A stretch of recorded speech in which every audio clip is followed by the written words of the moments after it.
We Love Hip I got one Hop. more thing I'm going to address here because it's still kind of politically leaning in a way.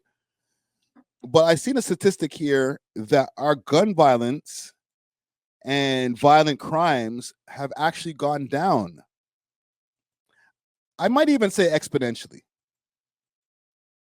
Right? We've had a serious issue with guns and crime over here, but from what I'm seeing in the statistics here, gun violence is substantially down. So I'll pull up a clip or something that I found here. It was on Wave Room. And let me know if y'all think this is actually a real thing or if it's cap. Like if you really believe that gun violence is going down. So this is courtesy of Wave Room. They put in the caption, love to see it. Gun violence is substantially down in Toronto. And here's the stats. And this is a tweet from Toronto Police's X page. Major crimes indicator update as of April 29th. So far this year in Toronto, homicides are down 63% for a total of 11 compared to 30 this same time last year. Firearm discharges are down 48% for a total of 50 compared to 96 at the same time last year. So only 50 firearms got discharged instead of 96 last year by April. It's kind of crazy.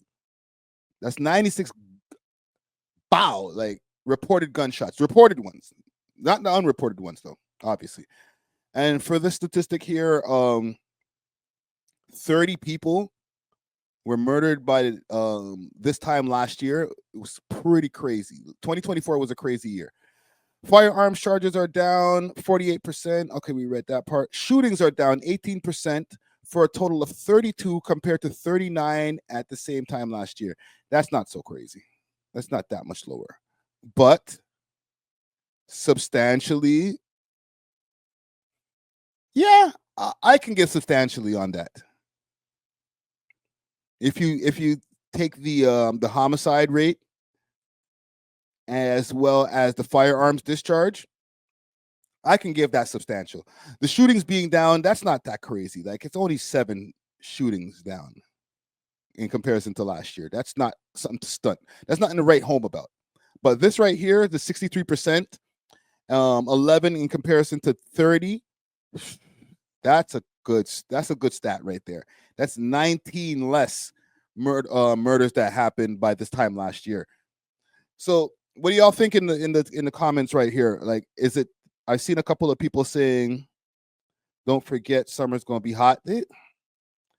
They say that, but I don't know, man. Sometimes it don't be as hot as we thought it was gonna be. You feel me? Not to say that summers don't get worse, but if we're already leaning where, let's say, if it's on a graph, things are going down.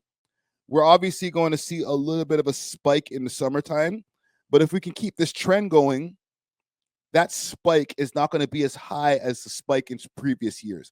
So let's say if by July of 2024 they were at 36 murders, we could keep it to like 15. Or God bless, we can keep it to the 11 that it's at now. Hope you're enjoying the video. Do me a quick favor while you're here and smash that like button so we can break the algorithm. And join the comment gang and subscribe. It's free. You feel me? Oh, this is what I was looking for. K6 Real says cameras everywhere. That's helping with things, right? I was mentioning on the podcast the other day, they added a whole bunch of speed monitors all over the city. And besides the speed monitors, I'm sure that they got way more and way better cameras, like catch you in 4K right on the corner of whatchamacallit and zoom in right there on your face to get the facial recognition and stuff. Okay. There was another statistic also that I think helps with this whole thing too. And I uncovered this statistic on the podcast the other day. I just haven't dropped the clip for it yet. Where is it? It's right here. Because this is a good look. Finally, like we're getting some progress. I've been doing this shit for like 8 years, and I've actually seen a downward progress as far as the murders. There's been less murders that have been happening over the years of me podcasting, and that's a good look. Right, but here's another thing that might also help with this, right? In Toronto, homicide clearances have historically averaged around 80%, meaning that roughly 80% of homicides are solved. As of December 2023, the Toronto Police Services have solved 56 out of 69 recorded homicides, resulting in an 81% clearance rate. This demonstrates a strong record of solving homicide cases in Toronto, with ongoing efforts to further improve the process. So everything that when you take all of that and put it in the pot together, I think this is what helps with the downward trending in violent crimes and shooting, everything.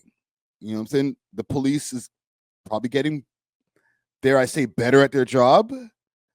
And maybe not. Let me take that back. Sorry, y'all ain't getting better at your job. These niggas is getting better at snitching on themselves. All right. These guys are professional self-snitchers. Everything's been posted on the gram. If it's not on the gram, then it's on Snapchat, and they thought it disappeared. Oh, we got away. These niggas be talking about their murders, tweeting about their murders. We spoke about it earlier on the J Money case. They said that the man made songs 10 days after the shit talking about sending to Jesus. So anywhere that they can find it, or if I can't get onto the Instagram and snitch on Instagram, then I'm gonna go to Snapchat. If I can't get my shit off on Snapchat, or maybe or I'll rap it on a song and snitch on myself on Snapchat. A twofer.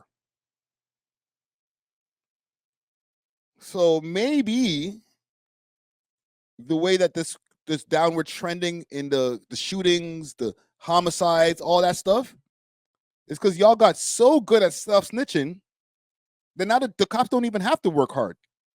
They're like, I'll just go on Instagram. We'll solve this in a jiffy. We'll go through the comment section. We'll figure this out. Right? Not to mention, like, there's bare content pieces like documentaries. Oh, interesting. We never put that together in our own investigation. The documentary just gave us that missing piece. Thanks, guys. Right? It's way too many odds against these guys to be able to get away with a crime these days. So I can believe these statistics. And to be honest, it's the police who put them out. Just one last thing on this. They might have put out the statistic to try to play with us and be like, yo, see, we solving this shit. And it could be all cap too. Okay. I know it's coming directly from the horse's mouth as far as the police, but it could also be posturing. You feel me? Just to make it seem like they're doing better than they actually are in the end of the day. So who knows? Who knows? Thanks for watching. If you enjoyed this video, please make sure to check out these other videos on the screen and make sure to like and subscribe. We love hip hop.